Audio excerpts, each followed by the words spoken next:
I woke up to the sound of screaming, shrill, furious, and unmistakably female. It was the kind of scream that didn't just wake you, it shook your bones, like a banshee wailing at dawn. Groggy and disoriented, I stumbled out of bed and pulled back the curtains. And there she was, Margot Whitfield. If you've never met Margot, count yourself lucky. She wasn't just any neighbor. She was the self-appointed queen of Rose Hill Estates. Excessive outdoor lighting, violation. Decorative elements not in compliance with seasonal decor standards. Violation. Unauthorized security enhancements. She even flagged my mailbox for being 2 inches too tall. It became clear, she wasn't just playing defense. She was launching a full assault. But what Margot didn't know, what she couldn't know, was that I wasn't just sitting idle. I was investigating her. Late into the night, I became a detective in my own home. I combed through public records, accessed city council archives, and dove deep into Rose Hill HOA's bylaws. I traced every rule, every clause, and every amendment Margot had quietly slipped into the charter over the years. I even created a color-coded spreadsheet, red for illegal amendments, yellow for questionable spending, and green for leads worth pursuing. The deeper I went, the darker things got. There were payments that didn't add up, maintenance jobs that had never happened, landscaping invoices for areas that didn't exist, and holiday decorations that somehow cost thousands. I started building a timeline of Margot's activities, noticing patterns in how she approved her own reimbursements without board approval. Still, I needed more. Something airtight. Something that could unravel her power from the inside. That's when I remembered Daniel, my old college friend turned property law attorney. I called him again, and this time, I didn't just ask for legal advice. I asked for help building a case. He came over that night, dropped his briefcase on my table, and opened his laptop. "I brought wine," he said, smirking, "because we're going to be here a while." Together, we poured through the HOA's financial filings, cross-checked them with city permits, and identified clear signs of abuse. Overinflated contracts, personal purchases listed as community expenses, and something curious. A security system installed at her house, paid for with HOA funds. "I think we've got her," Daniel muttered, eyes narrowing. "But we need a trigger, something public." That trigger came sooner than expected. A few days later, Margot hosted a mandatory HOA safety review meeting in the community park. It was more of a theatrical performance than an actual meeting. She stood under a white tent, barking into a microphone about community cohesion and protecting Rose Hill from rogue residents. Guess who the rogue resident was? You may have noticed unauthorized constructions, threatening symbols, and behavior unbecoming of our peaceful neighborhood, she declared dramatically, pointing toward my house. I raised my hand. "Are you referring to my legally approved drawbridge?" She ignored me. I looked around. Dozens of residents had gathered, most of them just wanting to get through their day without being dragged into suburban politics. But as she spoke, I noticed the shifting body language. Arms crossing, eyes narrowing, people murmuring. Her grip was slipping. Later that night, I got a call from Mr. Peterson, the neighborhood's unofficial elder. He had lived in Rose Hill for over 30 years, had seen presidents come and go, but never someone like Margot. "You planning something, son?" he asked. "Maybe." "Well, make it count. This neighborhood's been quiet too long." By the third day, I stopped raging and started researching. I spent nights poring through municipal codes, zoning laws, legal blogs. I drank more coffee than was probably safe, and then I found it, the loophole. A beautiful little clause buried in the city's property codes. Private property owners could make temporary, non-permanent modifications for security enhancement, including barriers, provided they didn't violate sightlines or public access laws. It was my golden ticket. I called my old college buddy Daniel, now a property attorney, and double-checked everything. He laughed when I told him the plan. "You're insane," he said. "But yeah, it's legal." The next day, I rented an excavator. When the construction crew showed up, they raised eyebrows. "You want us to dig a moat?" "Exactly. A 4-foot-deep trench around the driveway. And bring wood. We're building a drawbridge." By sundown, the trench was complete. Deep, wide, menacing. Margot came strutting over that evening, expecting to gloat. But when she saw her SUV stranded in the middle, her face contorted like she'd bitten into a lemon soaked in vinegar. "What the hell is this?" I took a slow sip of my coffee. "Security enhancement. City approved." "You can't do this." I held up the paperwork. "Actually, I can." Her eye twitched. "You'll regret this." I grinned. "Maybe. But not as much as you will." The morning after the trench debacle, I found a letter taped to my front door. No envelope, no stamp. Just a folded sheet of HOA letterhead with a message written in that familiar passive-aggressive tone. Due to recent activities that may compromise the aesthetic integrity and safety standards of Rose Hill Estates, the HOA is initiating a compliance review of your property. Please refrain from any further modifications until further notice. Rose Hill HOA translation? Margot was striking back. I stood on my porch, letter in one hand, coffee in the other, watching her march across the street like some war general inspecting enemy territory. Sunglasses, clipboard, and an air of absolute authority. I muttered to myself, "Let the power games begin." From that moment on, the neighborhood shifted. A quiet tension swept through the tree-lined streets. It wasn't just about a trench or a car anymore. This was a full-blown turf war. And Margot, she was weaponizing the rulebook. Every day a new notice appeared. Violation. Excessive outdoor lighting. Violation. Decorative elements not in compliance with seasonal decor standards. Violation. Unauthorized security enhancements. She even flagged my mailbox for being 2 inches too tall. It became clear, she wasn't just playing defense. She was launching a full assault. But what Margot didn't know, what she couldn't know, was that I wasn't just sitting idle. I was investigating her. Late into the night, I became a detective in my own home. I combed through public records, accessed city council archives, and dove deep into Rose Hill HOA's bylaws. I traced every rule, every clause, and every amendment Margot had quietly slipped into the charter over the years. I even created a color-coded spreadsheet, red for illegal amendments, yellow for questionable spending, and green for leads worth pursuing. The deeper I went, the darker things got.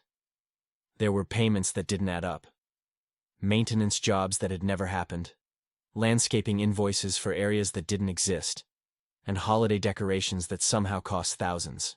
I started building a timeline of Margot's activities, noticing patterns in how she approved her own reimbursements without board approval.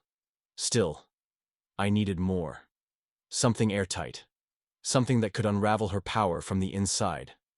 That's when I remembered Daniel, my old college friend turned property law attorney. I called him again, and this time I didn't just ask for legal advice. I asked for help building a case. He came over that night, dropped his briefcase on my table, and opened his laptop. "I brought wine," he said, smirking, "because we're going to be here a while."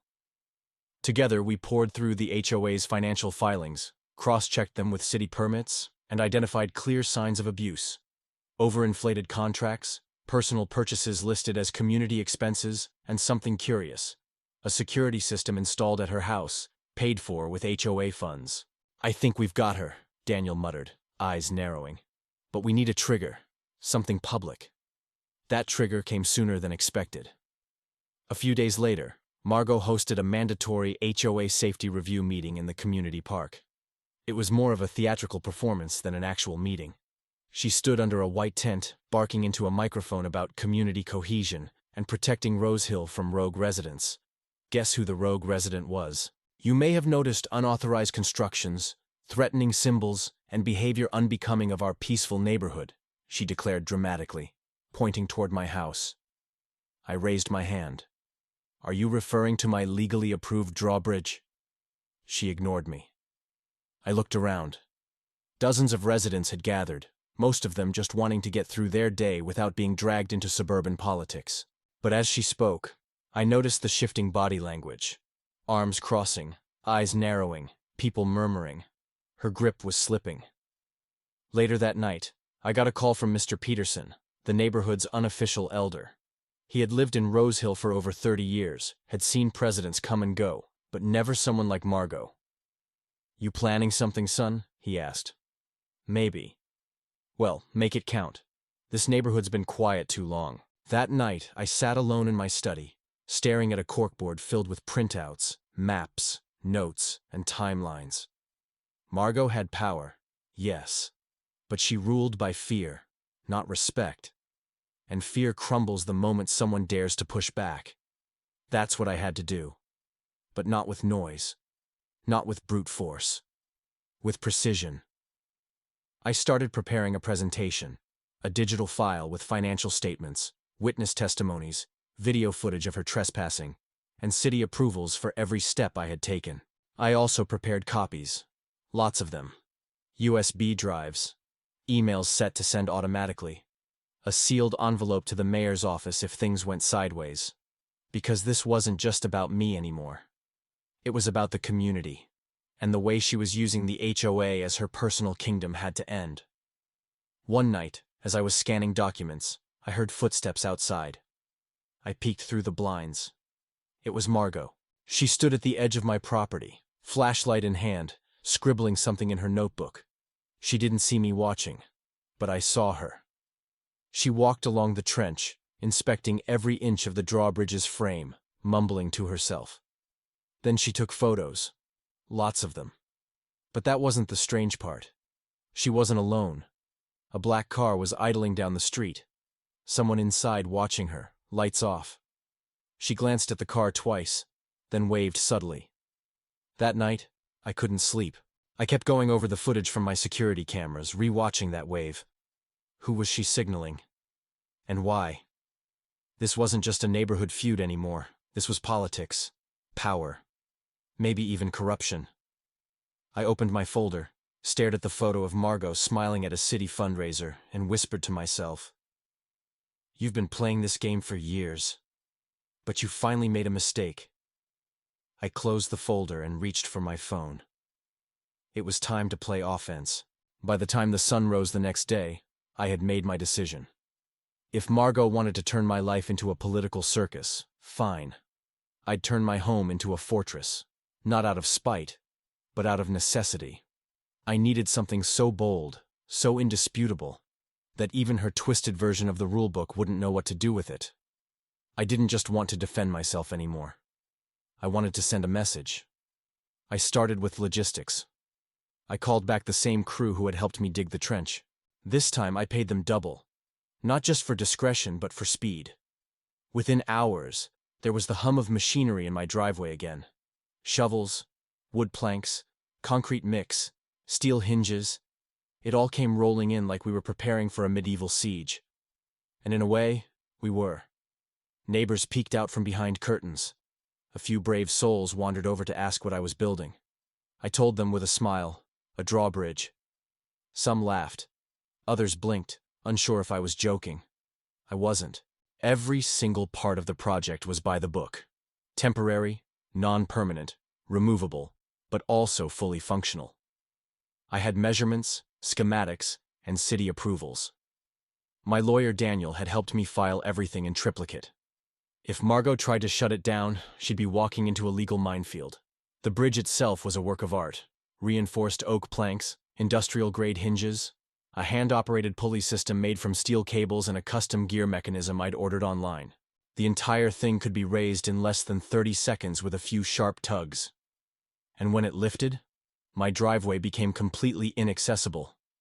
Day by day, the structure took shape, and with it, so did something else. The neighborhood's curiosity. People started gathering across the street just to watch.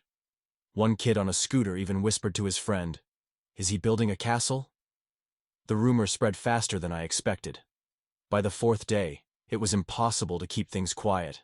Videos appeared online. Hashtags like Nanjing Suburb Siege and Drawbridge Dad started trending. My inbox was flooded with interview requests. News outlets wanted to film. Strangers emailed offering blueprints for turrets and arrow slits. I didn't care about the attention. I cared about the effect. And the effect was immediate. Margot appeared on my property that Friday morning with a scowl so sharp it could have cut glass. Her sunglasses were off, her lipstick was smeared, and her patience had clearly run dry.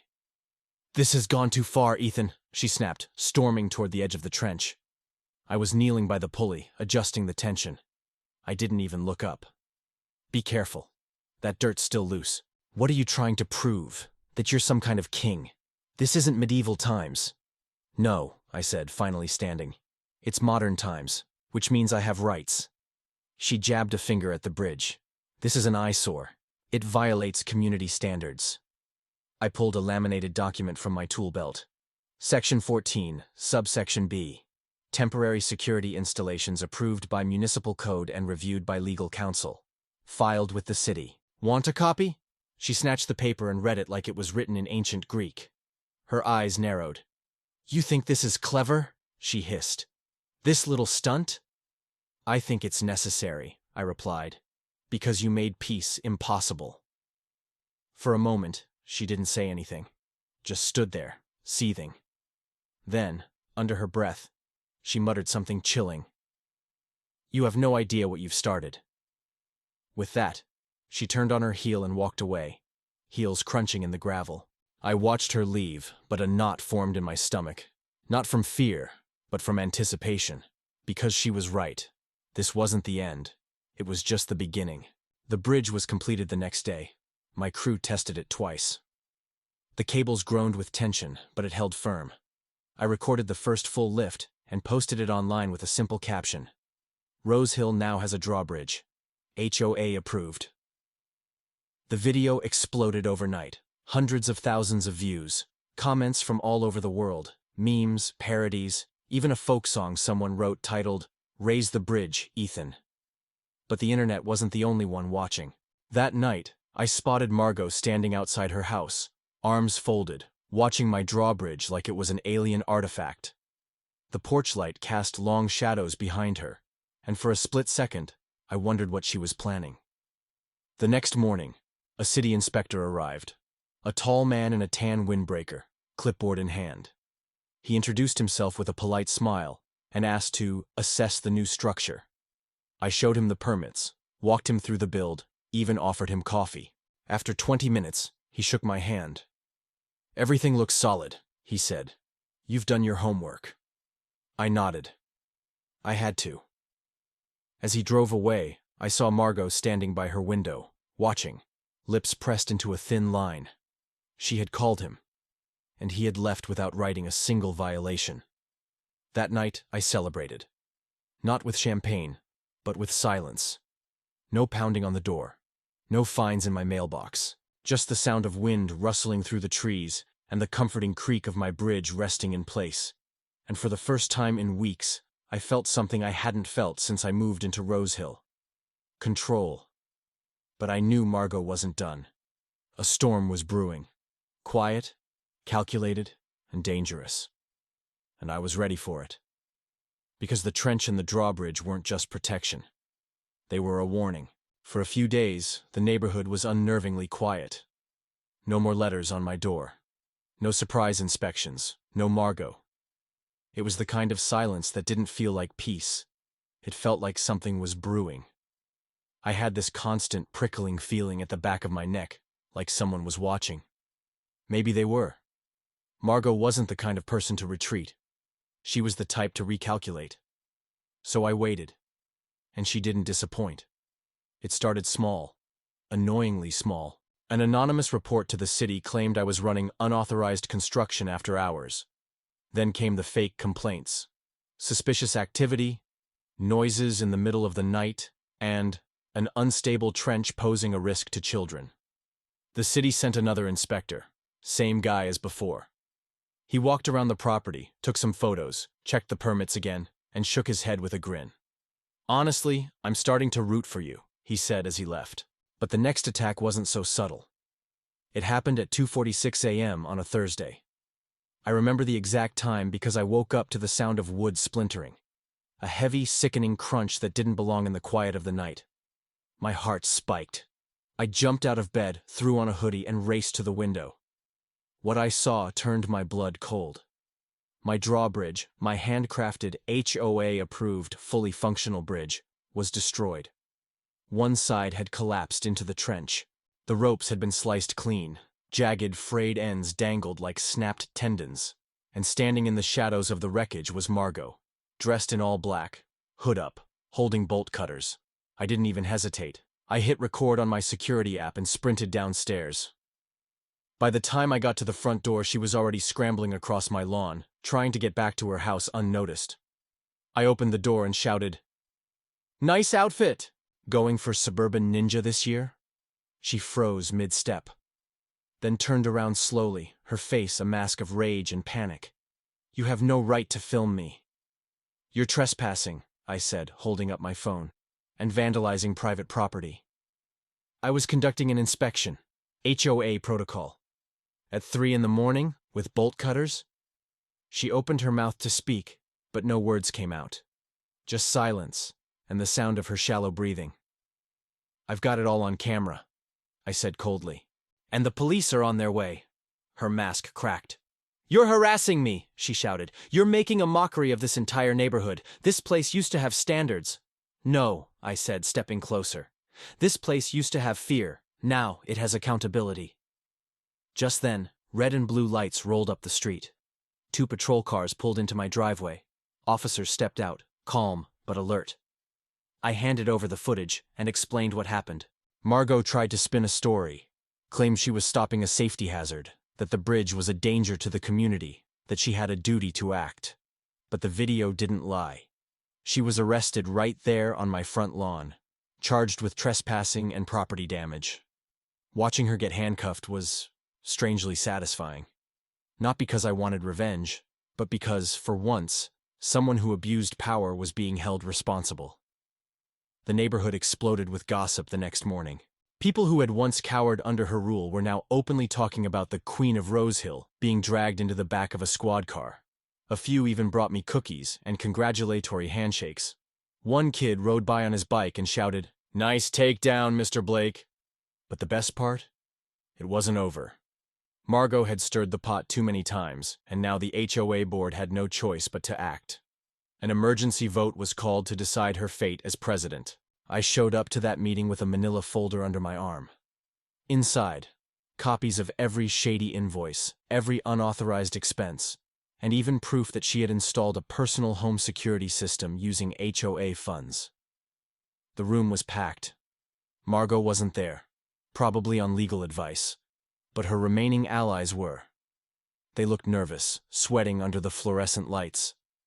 I stood before the board and began presenting my case. Line by line, dollar by dollar.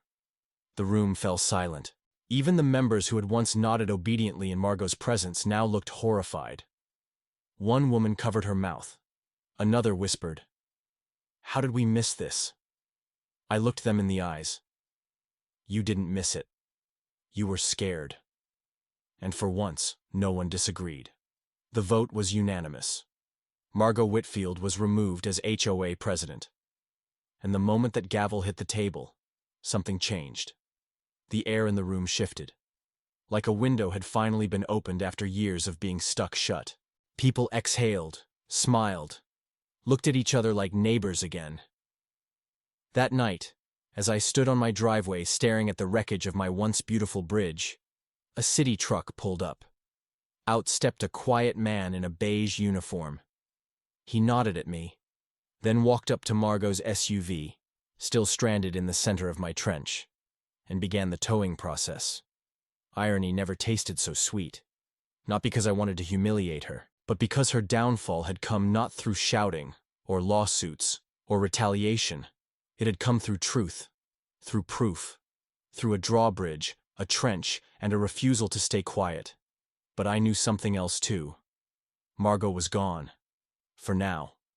But people like her, they never go quietly. They regroup. They retaliate. And if the next storm was coming, I needed to be ready. Because this war wasn't over. Not yet. Margot Whitfield moved out at dawn. There was no grand exit, no speech, no final decree from the self-proclaimed Queen of Rosehill Estates. Just a moving truck, a few boxes, and the dull thud of her designer luggage being hauled into the back of a van that didn't quite match her usual elegance. I stood at the edge of my driveway, coffee in hand, trench still intact, watching her go. She didn't look at me. Not until the very last box was packed. Then, as if compelled by habit or pride, she turned. Our eyes met. Hers, once filled with smug superiority, now empty, hollow, defeated. She opened her mouth as if to say something, but no words came out. Just a long, bitter breath before she got in the passenger seat and slammed the door shut. As the truck pulled away, I raised my mug in silent farewell, not in celebration of her downfall, but in honor of what it meant. Because Margot wasn't just a neighbor. She was a system, a symbol of everything broken about petty power, unchecked control, and fear disguised as order. And now, that system had crumbled. The days following her departure were surreal. Rose Hill Estates, once a maze of fear-driven conformity, began to shift. Lawns grew naturally. Garden gnomes returned. One house even painted its shutters bright teal. The world didn't end. People smiled more, talked more, laughed more. The HOA, stripped of its tyrant, tried to carry on. But the remaining board members, suddenly exposed to public scrutiny, couldn't withstand the pressure. Within a week, 4 out of 5 had resigned. The last one, Ms. Larson, called an emergency neighborhood vote. And in that final gathering, under the community gazebo, something incredible happened. The HOA was dissolved. By unanimous vote, the entire association was disbanded. Fines revoked, rules shredded. Every ridiculous infraction reversed. Cheers broke out. Neighbors hugged. Some popped open bottles of champagne they'd been saving for something. No one had expected it to happen. But it had.